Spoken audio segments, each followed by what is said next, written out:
Hello and welcome back to my channel. My name is Lizzie. I'm an MEN1 patient of 13 years. I've been in a deep healing process for the past 5 years. And today I want to ask you a question. Does New Year, New Me piss you off as an MEN1 patient? Since the beginning of 2025, you have probably seen all the New Year, New Me stuff flying around. And maybe you've just sighed because let's be honest, when you live with MEN1, January the 1st doesn't just magically wipe the slate clean. And if anything, it can often feel like you're carrying the same health struggles into the next year.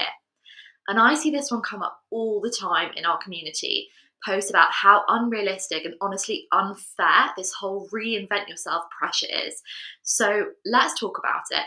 Let's break it down into 3 things that I see most often, and most importantly, let's find a way forward.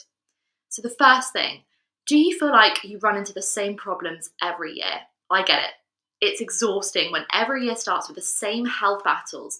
But let me check this through with you. Are you actually doing anything differently? Because when you do the same thing, you get the same results. So instead of feeling stuck in a cycle, what if you just zoomed in on one area of your health?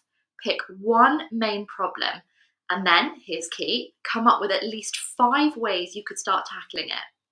The second you have options, you will no longer feel stuck, and then you have a path forward. And that is so powerful. The second thing, do you feel like you barely have energy for normal life, let alone a whole new me? If you feel like it takes all your energy just to get through the day, I absolutely hear you. But here's the thing, are you comparing yourself to normal people? Because you don't have their starting point. You have to set goals within your own parameters. And that might mean something as simple as a daily 10-minute walk, or choosing to drink more water, or prioritizing your sleep. Tiny, tiny shifts that fit into your life right now, because success isn't about doing what they're doing, it's about what works for you. Number 3, do you ever find yourself thinking, why can't people just appreciate me for being good enough as I am? And this one hits deep, definitely with me. The truth is, though, that the person who needs to appreciate you the most is actually you. And if you've got a little voice in the back of your head criticizing you the whole time with everything you do, except when you're asleep, then that is the voice you need to work on. Start by noticing when it comes up, and instead of fighting it, try talking to it, try thanking it for looking out for you, and then gently remind it you are already good enough. Because once you believe that, you don't need anyone else's validation. So yeah, New Year, New Me might be as frustrating as anything, but instead of throwing the whole idea out, let's tweak it. Let's make it work for us as MEN1 patient.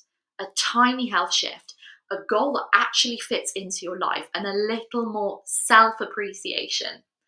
And if this resonates with you, drop a comment below. What is one small change that you can make this year? I would absolutely love to hear it so I can support you in that journey. And if you're up for more of this empowering, trend-bucking kind of conversation in MEN1, join my email updates where I share the details and the depths of my MEN1 healing journey that just don't make it onto social media. Drop down into the description box and pop your email in. See you next time.